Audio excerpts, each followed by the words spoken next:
It's another week, it's another story, it's another illustration. So let's just start with it. So this week I wanted to challenge myself more to have story-based illustrations, actually more like a comic feel type of illustration. In one of my previous videos, I already talked about a selection of inspirations that I have when it comes to illustration. And one of them is movies. I love movies. Action. I like action movies. I like the animation, the fighting, the speed, the color, the scenes. It has to be a good one, you know, not really bad ones. Was this last one I watched?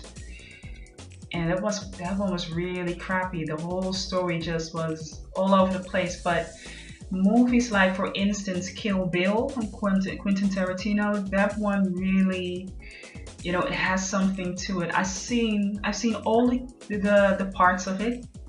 Still, I'm a huge fan of it.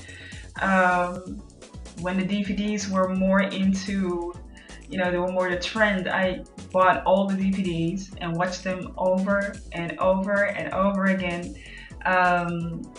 But yeah, Kill Bill is actually one of those movies that really stuck with me. The fact that it is a power woman and, you know, an assassin, and, you know, this search for the man that she loves and actually just stabs her in the back.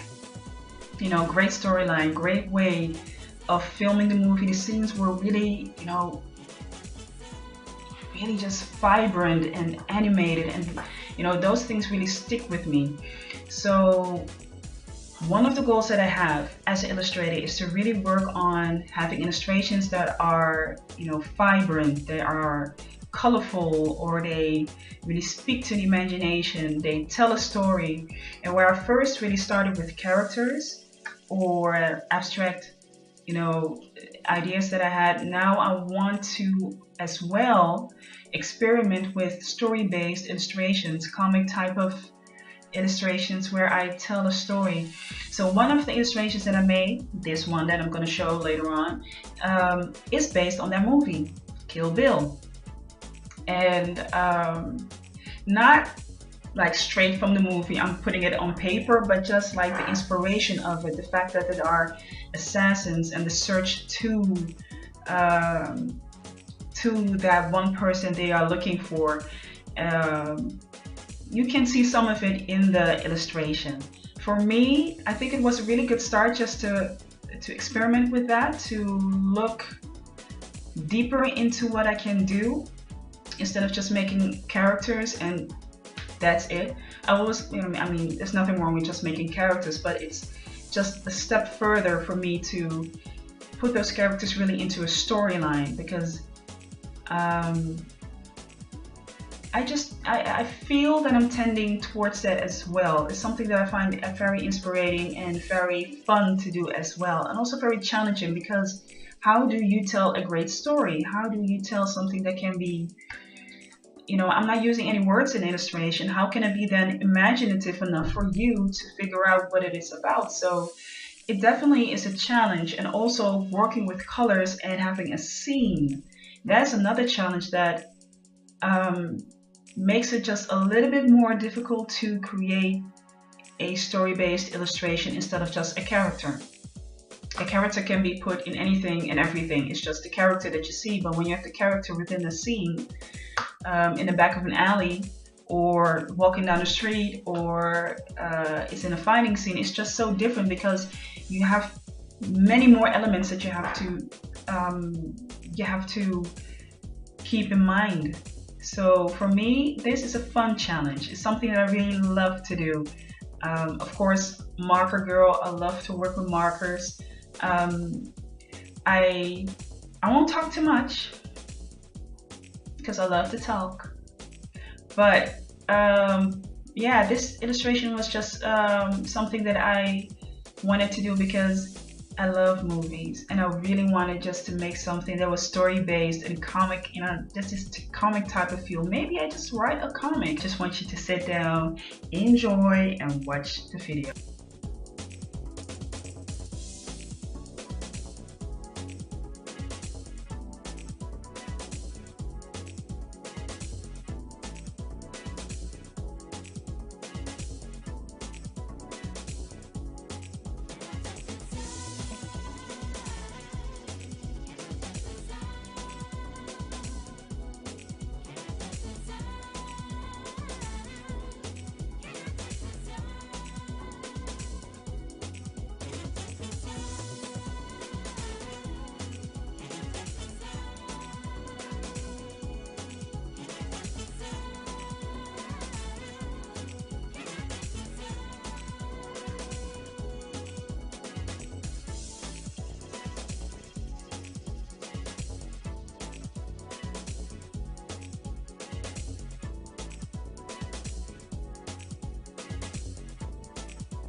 So for this illustration that I based on the movie Kill Bill, I really wanted to make just two sassy assassins that are quite questioning the identity of their Bill and whether it's really Bill.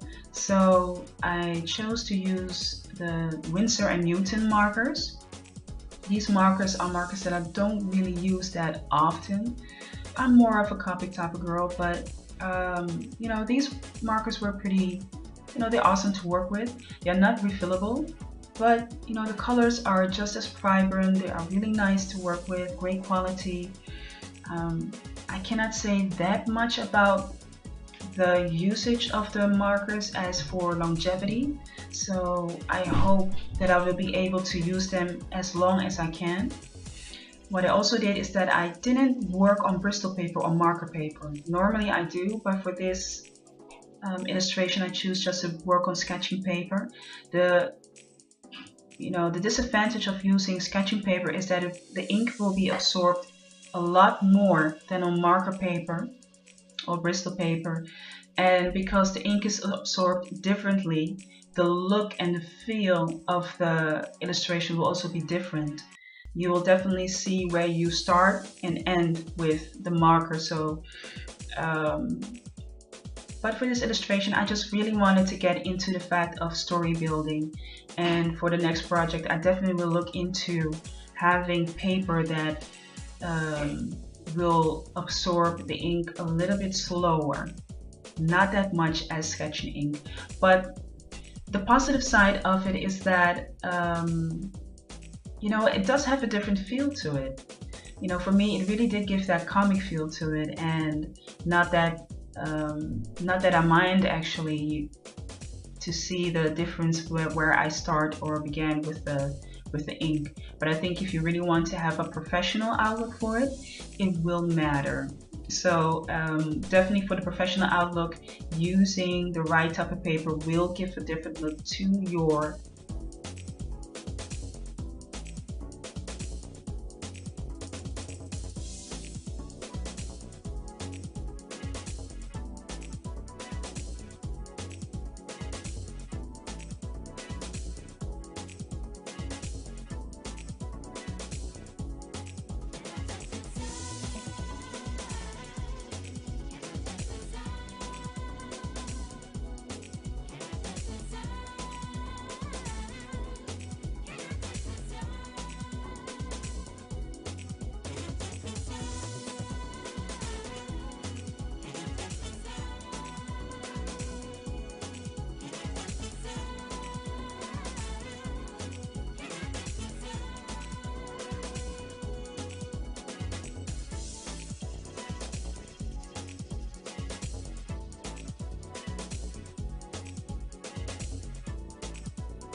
back. So I hope that you enjoyed the video.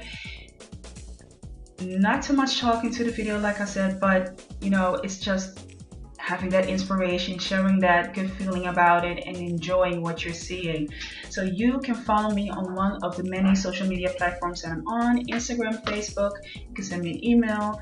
I would love to hear from you what you're thinking about it, or maybe you have an idea or something else that you want to share with me, and I might take that with my new video. It would be fun to do that, to do something like a request and build a video on that. So for now, I say thank you. See you for next time, and have a great week.